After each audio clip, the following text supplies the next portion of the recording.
Assalamualaikum warahmatullahi wabarakatuh. Perkenalkan, nama saya Muhammad Alif Syam, kelas 10C, nomor urut absen 19. Di sini saya akan menganalisis rencana perlindungan hutan. Dalam pelaksanaan perlindungan hutan, perlu adanya rencana yang tersusun secara sistematis, diantaranya meliputi: yang pertama, penyusun rencana kerja. Rencana kerja perlindungan dan pengamatan hutan ada beberapa hal yang perlu diperhatikan, diantaranya: A. Mengumpulkan informasi dan bahan. Sebagai langkah awal, informasi dan bahan sangat diperlukan yang dapat diperoleh dari sumber langsung ataupun dari sumber sekunder. B. Mengelola data untuk menyusun rencana kerja. Informasi dan bahan yang telah diperoleh selanjutnya dikali dan disintesa untuk memperhatikan kekuatan, kelemahan, peluang, dan ancaman serta menetapkan langkah-langkah pelaksanaan kegiatan yang efisien dan efektif. C. Membuat rencana kerja. Setelah pengelolaan data dan informasi yang memuat kekuatan, kelemahan, peluang, dan ancaman serta langkah-langkah pelaksanaan kegiatan yang efisien dan efektif, selanjutnya dituangkan dalam bentuk rencana kerja. D. Mempresentasikan konsep rencana kerja. Konsep rencana kerja yang telah dibuat dipresentasikan dalam forum satuan unit kerja untuk memperoleh masukan dalam penyempurnaannya. E. Menyempurnakan konsep. Setelah mendapat masukan data dan informasi saat presentasi, konsep rencana kerja disempurnakan menjadi rencana kerja definitif yang akan digunakan sebagai dasar dan panduan pelaksanaan. Yang kedua yaitu klasifikasi rencana kerja. Rencana kerja perlu diklasifikasi sebagai acuan dalam jadwal pelaksanaan kegiatan yang meliputi: A. Rencana kerja tahunan. Dalam rencana kerja tahunan memuat kegiatan-kegiatan yang akan dilaksanakan dalam jangka waktu setahun. Rencana kerja tahunan bersifat umum dan menggambarkan target yang akan dicapai dalam waktu setahun. B. Rencana kerja semester. Selain rencana kerja tahunan, perlu juga rencana kerja semester yang memuat kegiatan-kegiatan yang akan dilaksanakan dalam satu semester.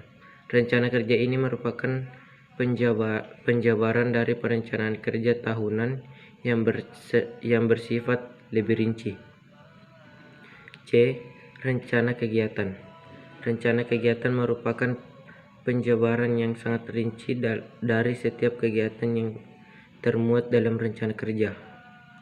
Dalam rencana kegiatan, tujuan, sasaran, target yang akan dicapai, metode pelaksanaan, personil pelaksanaan, dan pembiayaan telah dibuat secara rinci.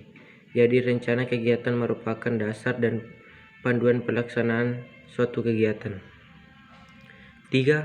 Jenis rencana kerja. Berdasarkan surat keputusan materi pendayagunaan aparatur negara nomor 55 Kep 2003 tanggal 2 Juli 2003 tentang jabatan fungsional polisi kehutanan dan angkatan kreditnya. Penyusunan rencana kerja perlindungan dan pengamanan kawasan hutan yang harus dibuat oleh polisi kehutanan adalah: A. Rencana kerja penanggulangan kebakaran hutan. Perencanaan kerja penanggulangan kebakaran hutan bertujuan untuk memberikan arah dalam mencegah, pengendaliannya, dan memadamkan kebakaran hutan. Perencanaan kerja ini meliputi kegiatan sebagai berikut: 1. Inventarisasi sumber air, yaitu kegiatan untuk mengetahui akses dan lokasi sumber air permanen atau sumber air yang masih berair pada saat musim kemarau. Informasi ini sangat diperlukan pada saat terjadinya kebakaran hutan yang akan digunakan sebagai sumber air dalam pelaksanaan pemadaman. Yang kedua, inventarisasi pemukiman di sekitar kawasan hutan, yaitu untuk mengetahui tipe aktivitas masyarakat yang memungkinkan menjadi sumber api dalam kebakaran hutan. Selain itu juga untuk mengetahui jumlah masyarakat yang dapat menjadi tenaga dalam penanggulangan kebakaran hutan. Yang ketiga, inventarisasi perladangan di sekitar kawasan hutan, yaitu bertujuan untuk mengetahui lokasi-lokasi yang biasanya menjadi aktivitas masyarakat yang memungkinkan menjadi sumber api kebakaran hutan. Yang keempat, inventarisasi tegakan hutan. Kegiatan ini bertujuan untuk mengetahui potensi bahan bakar dalam kebakaran hutan. Yang kelima, patroli hutan, yaitu kegiatan perondaan untuk mencegah kebakaran hutan dan memadamkan nyala api sedini mungkin untuk menghindari kebakaran hutan. Yang keenam, pemadaman api, yaitu tindakan yang harus segera dilaksanakan bila terjadi kebakaran hutan. B. Rencana kerja penanggulangan pencurian hasil hutan.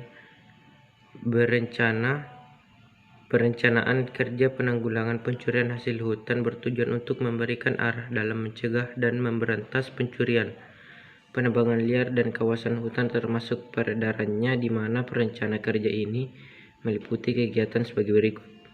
1. Inventarisasi daerah rawan penebangan liar dan akses yang digunakan untuk penebangan liar serta peredaran kayu secara liar. 2. Inventarisasi tegakan hutan.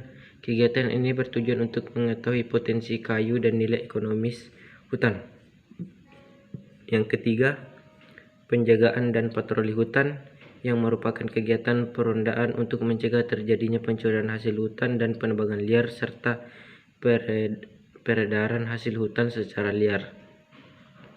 Yang keempat, koordinasi pemberantasan penebangan liar dan peredaran hasil hutan dengan instansi terkait lainnya.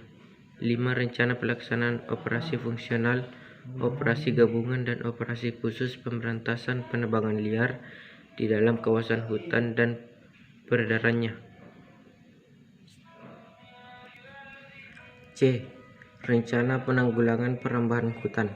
Kegiatan yang termasuk penanggulangan perambahan hutan diantaranya yaitu 1. Inventarisasi ladang dan pemukiman dalam hutan.